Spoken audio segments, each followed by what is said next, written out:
Bon, après quasiment 2 mois, la dernière saison de Secret Story s'est achevée avec la victoire de Romy, une victoire qui est amplement méritée. Et cette saison qui s'annonçait meilleure que la précédente avec le retour des primes, des candidats intéressants au premier abord et des secrets pertinents, sauf peut-être G11 prénoms que je trouve très en dessous des autres. Et bien la saison a vite basculé dans un environnement très problématique avec beaucoup de polémiques entre propos déplacés, harcèlement, racisme, des mini-agressions, des manipulations de la production et des fans trop investis. Cette saison a eu tout ce que le groupe TF1 voulait, du buzz. À la base, je voulais parler de chaque candidat par ordre d'élimination, puis je me suis rendu compte que ça ferait une vidéo beaucoup trop longue, donc j'ai décidé de réunir certains candidats ensemble parce que je me serais répété plusieurs fois, donc vaut mieux les réunir en différents groupes. Et on va commencer avec le premier groupe qui est composé de Théo, Marianne, Célia, Pimprenel, Adrien et Constance. Rien qu'en entendant ces prénoms, on peut directement identifier que c'est le groupe des problèmes ou de tous ceux qui ont eu des sauces énormes sur les réseaux sociaux. Je ne vais pas faire du cas par cas, mais dans tout cela, nous avons eu des moqueries, de l'insolence, du harcèlement, des propos racistes, des rires complices, des republications sur les réseaux compromettantes, bref, beaucoup de choses qui ont eu un impact très négatif sur la saison et sur d'autres candidats, au point même où il y a eu des pétitions sur les réseaux sociaux, où la production a dû intervenir trop tardivement à mon goût, et faire passer un message à l'ensemble des candidats collectivement, puis individuellement, pour faire cesser tout ce qui se passait. D'ailleurs, on reviendra plus tard sur la responsabilité de la production cette saison. Maintenant, j'aimerais quand même poser différentes questions et avoir des éclaircissements sur tout ce que vous attendez de ces candidats-là. Tous ceux que je viens de citer ont été éliminés avant la finale et n'ont pas une image très sympathique de manière globale de la part du public. La plupart d'entre eux ont présenté leurs excuses et assumé qu'ils avaient mal agi. J'ai bien conscience que des excuses ne changent absolument rien à ce qu'ils ont fait, surtout que les personnes concernées et tous ceux qui ont pu être choqués par ce qui s'est passé ne sont pas obligés de pardonner, et je ne dis pas que des excuses fait que l'on doit oublier ce qui s'est passé, mais ceux qui continuent de les harceler et donc à faire exactement ce que vous accusez, qu'attendez-vous de ces candidats? Je vous pose vraiment la question parce qu'il y a un truc que j'ai l'impression que beaucoup de gens ne comprennent pas, c'est que ceux qui les détestent sont ceux qui leur donnent le plus de buzz. Quand ils sont en live sur TikTok, la plupart des gens qui commentent, c'est ceux qui les détestent. Vous continuez de regarder leur story Instagram, leur live TikTok, leur story Snapchat, même si vous commentez de façon négative, ça leur donne du buzz. Et je crois que vous oubliez que les réseaux sociaux ne fonctionnent pas par rapport à la positivité d'un commentaire, mais par rapport à la réactivité des posts. Donc plus vous allez réagir et interagir avec ces candidats, plus vous leur donnez du crédit et du buzz. Je comprends totalement que c'est fatigant de voir toujours dans des téléréalités ce genre de comportement, surtout quand on sait que pour certains, il y a eu des témoignages d'anciennes connaissances à eux qui les accusent d'harcèlement par le passé. Et c'est là où pour moi la production a sa première part de responsabilité, c'est qu'ils n'ont pas cherché pleinement à se renseigner sur les candidats. Mais en fait, qu'est-ce que vous voulez? Quand on voit que certains sont allés en HP, ont reçu des menaces de mort, vous avez menacé leur famille et vous oubliez que les mots peuvent être très impactants. Tout en disant cela, je comprends parfaitement que eux aussi n'ont pas eu conscience en faisant leurs actions, mais quand est-ce que vous vous sentirez satisfait de ce harcèlement banalisé sur tous ces candidats? Pour moi, et je dis bien pour moi, leur élimination, c'est ma satisfaction personnelle car je ne les vois plus à l'écran. Les personnes qui ont été harcelées ou ont subi des moqueries sont arrivées jusqu'au bout et ont même gagné. Donc maintenant, pour moi, au moment où ils quittent l'émission, ils deviennent indifférents à mes yeux. Je ne vais pas aller les suivre sur les réseaux, je ne vais pas leur donner de mon temps, de mon énergie pour faire ce que vous vous accusez. Sauf si vous attendez que quelqu'un se suicide parce que j'ai l'impression que c'est ce que vous cherchez. Et individuellement, ça paraît rien, mais vous êtes pas seul, vous êtes des milliers et des milliers à les harceler, et parfois il y en a, vous allez beaucoup trop loin. Vous pouvez vous faire entendre avec des phrases, avec des argumentations, sans insultes, pour faire comprendre pourquoi leurs actions étaient très mauvaises, mais il y en a, vous ne savez pas vous exprimer sans insulter, sans faire ce que vous accusez. Donc moi, ça me fatigue, j'ai l'impression que les réseaux sociaux, c'est un défouloir de gens qui s'harcèlent mutuellement pour but que les personnes que vous harcelez se tuent. Donc vraiment, et s'il vous plaît, si leurs actions ne vous a pas plu, arrêtez de leur donner l'heure, ignorez-les, donnez votre énergie aux candidats que vous avez appréciés, et même au-delà de ça, mettez votre énergie ailleurs, mettez-les sur votre famille, sur vos amis, votre vie personnelle. Maintenant que l'émission est terminée, il faut passer à autre chose. Je ne vous dis pas d'oublier ce qui s'est passé, car il ne faut pas banaliser ce qui s'est passé, mais il faut savoir hisser le drapeau blanc avant qu'il soit trop tard. Et pour ceux qui ne comprennent pas à quel point le harcèlement peut être très dur à vivre, je vous invite à regarder plein de documentaires sur ce sujet, et pour ceux qui regardent des animés, car c'est la thématique de la chaîne, je vous invite à regarder l'épisode 6 et 7 de l'animé Oshinoko, et à quel point le harcèlement peut nuire à de nombreuses vies. Maintenant que l'on a abordé une énorme partie du problème, on va se concentrer sur les autres candidats parce qu'il y a pas mal de choses à dire. Pour ce qui est de Damien et Drea, je n'ai absolument rien à dire sur leur sujet, à part que le prime de leur élimination a été le tournant majeur de tout ce que l'on vient de dire précédemment et de l'avantage d'un clan envers l'autre. Pour rappel, durant ce prime, il y avait 4 nominés, Damien, Ethan, Mayer et Drea. On rappelle que Damien, Ethan, Mayer étaient dans le même clan. Il devait y avoir qu'un seul éliminé, cela aurait été sans aucun doute Drea, mais le téléphone rouge, donc la production, décide décide d'éliminer Drea dès le début de l'émission, puis de remettre à nouveau des votes en place avec les 3 candidats restants. En soi, ça me dérange pas qu'il y ait 2 éliminés sur un prime, c'est déjà arrivé, et on savait que durant cette saison, il y aurait eu plusieurs éliminés puisque l'émission durait moins de 2 mois et il y avait beaucoup trop de candidats pour faire une élimination par semaine. Maintenant, c'est la façon dont c'est fait qui est extrêmement problématique, mais encore une fois, pour tout ce qui est production, on en parlera plus tard. Mais il est clair que ce prime, ces nominations et cette double élimination a été le début de la fin et le début des problèmes, l'acharnement de Constance, les clans, tout ce que l'on a dit précédemment, la mise en avant d'un clan et surtout d'un candidat, Ahmed. Ce qui me fait une parfaite transition pour parler de lui et que j'aurais pu citer juste avant, mais j'ai préféré en parler individuellement car il mérite son petit quart d'heure. Ahmed, c'est un candidat qui connaît tous les rouages de l'émission, c'est un énorme fan et de tout ce qu'on a pu trouver sur les réseaux sociaux, il a pas mal de petits liens avec la production, le monde de la télé et surtout il recherche le buzz. Mais honnêtement, pour le dernier point, c'est pas dérangeant, on est en 2025, il y a énormément de gens qui recherchent de la lumière, donc c'est pas un souci. Ensuite, il a un secret mécanisé, ce qui n'est pas un problème, mais quand tu ajoutes à tout cela qu'il avait un secret commun avec Célia et que uniquement lui a été applaudi et remercié par la voix et la production d'avoir protégé ce secret alors que soyons honnêtes, il n'avait aucune subtilité et c'est lui-même qui a condamné son secret. Et en plus, le secret, pour être très honnête, il est assez décevant par rapport à ce qu'on nous avait vendu, surtout que c'est la production qui choisit les images qu'ils veulent montrer et bizarrement ça allait souvent contre certaines personnes. Ajoutez à cela que le hasard entre guillemets lui réussissait bien puisqu'il a obtenu des pouvoirs comme qualifier qui il veut pour la demi-finale et on savait tous qu'il allait sauver Noah puisqu'il est dans son clan. Ensuite, il avait la majorité du temps d'écran au détriment de beaucoup d'autres candidats comme Ethan par exemple. Le fait également que la production n'a jamais montré d'images négatives de lui, comme par exemple quand il parle avec Lou de ce que Romy lui avait dit en off, et même si pour lui c'était pour son bien à elle, ça a créé tout ce qui s'est passé par la suite avec le Romailleur que je me garde pour la fin, et on n'oublie pas également la fois où il a pété un plomb envers elle sans aucune raison. D'ailleurs, petit conseil à tous ceux qui m'écoutent, crier sur quelqu'un ne rend pas ton argument plus légitime, ça montre juste que tu ne sais pas communiquer correctement. Maintenant que j'ai dit tout cela, pour moi au début de l'émission, les premiers jours j'appréciais vraiment le gars, il était mis en avant parce qu'il y avait la maison des cristal et la maison des secrets et qu'il avait un rôle à jouer avec Célia, mais le problème c'est le fait de peut-être trop connaître le jeu, de parfois trop vouloir en faire, de trop regarder les caméras et en plus voir que la production allait toujours dans son sens et celui de son clan. À l'époque ça pouvait fonctionner car la production a toujours essayé de mettre en avant leur chouchou, mais en 2025 où il y a des réseaux sociaux, où on a accès à énormément d'images, ça devient compliqué de nous faire avaler tout cela. Ça se voit que c'est pas un mauvais gars, mais disons que tout ça accumulé fait qu'il était hors de question qu'il puisse arriver en finale. Et puis il faut pas oublier qu'il semble être apprécié par tous les candidats et qu'il avait quand même un rôle très important dans la maison, mais la production l'a limite rendu imbuvable à l'écran. Le terme est fort, mais je me comprends dans l'idée. Ensuite, je suis obligé de parler de Noah et Anita ensemble, secret commun, personne ne l'a trouvé, 2 finalistes, l'un a jamais été nominé et l'autre a été saboté par la production malgré elle. Bref, il y a des choses à dire. Anita, je l'ai tweeté il y a quelques semaines et pour moi, elle fait partie des meilleures candidates de la saison et je parle pas uniquement dans le jeu. Je trouve qu'elle n'a jamais joué un rôle, elle est elle-même complètement folle d'amour dans ses délires, elle les vit à fond. Ça peut être très fatigant parfois son amour pour Noah et on va en parler, mais de manière générale, elle vit les choses à fond, que ce soit la musique, le jeu, l'émission, les nominations, elle rit, elle pleure. Ça fait trop du bien d'avoir ce genre de candidat dans une émission et à la télévision. Malheureusement, ça a été très peu montré dans les quotidiennes, mais on a pu voir tout ça dans les lives, heureusement parce que je l'aime énormément. En plus, justement, quand on sait que la production, à mes yeux, l'a mal exploité entre guillemets, en gros, ils l'ont utilisé uniquement pour son amour envers Noah, alors qu'il y avait tellement de choses à exploiter. Elle a été bloquée de vote plusieurs fois, on l'a mis dans une pièce secrète, et honnêtement, c'est la première fois dans Secret Story que la personne en pièce secrète ne sert absolument à rien. Tous les anciens ont pris la lumière et elle, pas grand chose. Elle a trouvé le secret d'Ahmed, elle a hyper bien défendu le sien, même si parfois elle me faisait peur dans certains de ses propos, car clairement, des fois, elle balançait son secret, ce qui est aussi une technique. Elle a su jouer dans les deux clans, même si on sait qu'elle est du côté du clan de Romy, mais le fait que Noah était en face et qu'elle était amoureuse de lui, plus le secret commun faisait qu'elle se retrouvait dans un rôle qui était pas forcément facile, et quand tu vois toutes les micro-agressions qu'elle a subies dans l'émission, elle est vachement vaillante de fou, et elle est même trop gentille, et j'en veux énormément à la production d'avoir ramené Noah dans l'émission, car vous l'avez mis dans ce rôle d'amoureuse transit, alors que l'on sait depuis le début de l'émission que Noah n'a rien à faire d'elle. Pour rappel, Noah était proche de Drea au début de l'émission, il savait qu'Anita avait des sentiments pour lui, il aime plaire, il aimait l'avoir à ses côtés, à la fois pour protéger son secret, mais aussi pour flatter un peu son ego. Je ne dis pas que Noah n'apprécie pas Anita, je dis juste qu'il ne l'aime pas comme elle l'aime, et c'est ok. Et d'ailleurs, au moment où il s'est rendu compte qu'il commençait à aller un peu trop loin avec elle, il a commencé à souffler le froid, et il lui a fait comprendre que il ne voulait pas plus que ce qu'ils ont déjà. Donc maintenant, c'est à Anita de comprendre et de prendre en maturité pour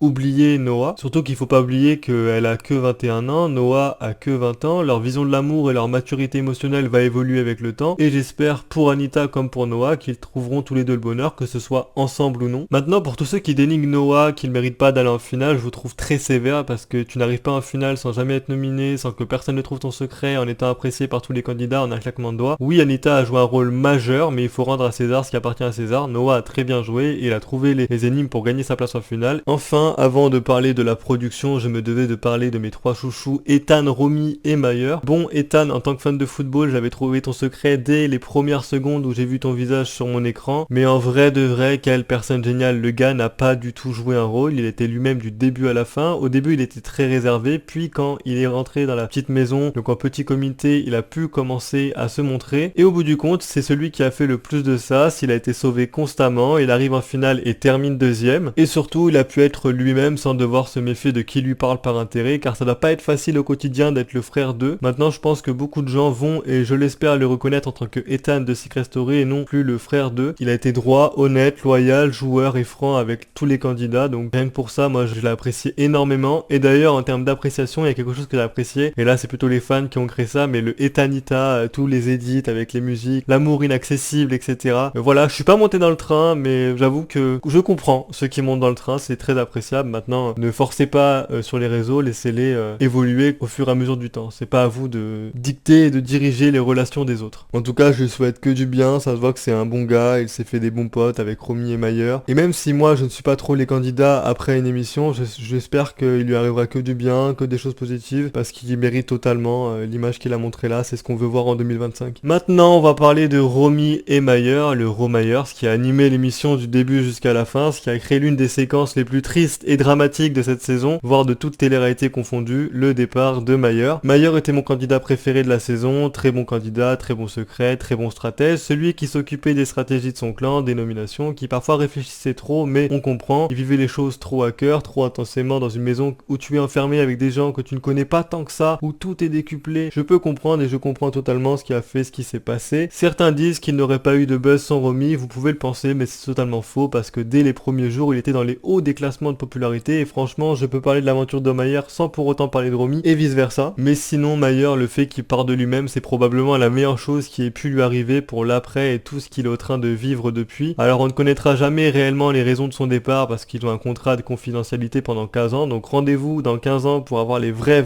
raisons. Mais en vrai, c'est la meilleure chose qui soit parce qu'il a plein d'opportunités qui sont présentées à lui. On le voit partout, dans toutes les interviews. Quand on sait qu'il veut être comédien, que c'est l'un des rares candidats de cette saison à ne pas avoir une image horrible en sortant, il a non seulement de la popularité, il a une communauté énorme qui s'est créée et sûrement pas mal de nouveaux contacts qui vont pouvoir lui permettre d'accéder à son rêve. Donc je suis trop content pour lui et je lui souhaite que du bien pour la suite car de tout ce qu'on a pu voir de lui dans l'émission, ça se voit que c'est un bon gars. Enfin, Romy, la gagnante, logique et méritée, un secret qui vient toucher ma nostalgie, mon enfance et qui est une référence énorme. Et moi qui suis un dictionnaire de références humains, quel bonheur finalement de l'avoir dans notre écran. Tout en disant cela, je comprends parfaitement à quel point ça a dû être très dur pour elle de vivre ça à l'époque, elle avait que 13 ans. Et surtout que cette référence, elle est connue pour s'appeler Fatou passe à la télé, ce qui est extrêmement raciste, c'est fou que ce soit passé comme tel pendant des années. Maintenant, j'ai vu que certains osent remettre la victoire de Romy en doute, je ne comprends pas, elle avait l'un des meilleurs secrets de la saison, elle a trouvé un secret, mais surtout, et ça n'engage que moi ce que je vais dire, elle a apprécié ou est respectée de toute la maison, elle n'a jamais été méchante avec qui que ce soit durant toute l'émission, elle a fait preuve d'un fair play incroyable, à chaque fois que quelque chose allait contre elle ou que les choix n'allaient pas pour elle, elle n'a jamais montré de la haine ou de la rancœur envers un autre candidat, elle a toujours accepté en comprenant que c'était le jeu. Bien sûr, elle a eu des moments de tristesse forcément avec tout ce qu'il y a eu autour d'elle et Mayer, elle a été vaillante tout le temps parce que c'est vrai que ça doit être bien compliqué de voir les gens autour de toi parler à ta place, vouloir te faire dire des choses que tu n'as pas forcément envie de dire ou que tu n'as pas encore pleinement mis des mots dans ta tête. Franchement, j'ai adoré la suivre et au-delà de ça, c'est un effet populaire de dingue sur les réseaux. Elle a remis en avant et dans le top 50 des musiques de plusieurs artistes dont Aya Nakamura. C'est la candidate la plus suivie sur les réseaux sociaux. Tout le monde a entendu parler d'elle de près ou de loin, même ceux qui ne regardent pas l'émission. Quand tu regardes les réseaux sociaux, c'est celle qui a apporté le plus de visibilité à l'émission. Elle n'a jamais été nominée. Elle a su créer des amitiés sincères. Elle a su jouer avec ses différentes missions. Et sa victoire est le symbole de tout ça, car oui, en 2025, on priorise des candidats qui sont pleinement eux-mêmes et qui ne cherchent pas le buzz à se créer une image parfaite. Et quand on voit les finalistes, je trouve que c'est pas dégueulasse et que moi, ça me plaît bien cette finale. En tout cas, j'espère qu'elle est prête à vivre tout le bonheur qui l'attend après l'émission, car elle sera invitée partout. Non seulement elle a gagné 100 000 €, mais elle a gagné bien plus que ça. Elle a une énorme communauté derrière elle. Elle va pouvoir réaliser ses rêves, ses objectifs. Donc je lui souhaite de les atteindre, car pour moi, elle a déjà fait 80% du travail. travail en étant elle-même. Maintenant que j'ai fait le tour sur tous les candidats, il est temps de parler de cette saison dans sa globalité et de la production. Honnêtement, comme j'ai dit au début de la vidéo, j'étais très content du retour des primes, etc. Mais la vérité, c'est que la plupart des primes m'ont énormément hypé, mais le moment venu, je les ai trouvés très décevants. En exemple, le prime Action et Vérité, je l'ai trouvé vraiment nul, il s'est pas passé grand chose. Alors je comprends que maintenant les primes sont à 21h, donc tu peux moins montrer de choses par rapport à l'époque où c'était entre 23h et 2h du matin. Il y a également le fait qu'il y a eu toutes ces polémiques, qui a sûrement eu un impact sur l'émission, sur ce qu'ils pouvaient se permettre de faire ou non. Même le prime avec les anciens, j'avais l'impression de regarder un documentaire, ce qui est très décevant. Maintenant, si j'ai un message à faire passer à la production, on n'est plus en 2010. À l'époque, on pouvait tolérer des propos ou des séquences qui sont à mes yeux maintenant inaudibles et irregardables en 2025. Maintenant, des fois, quand je regarde certaines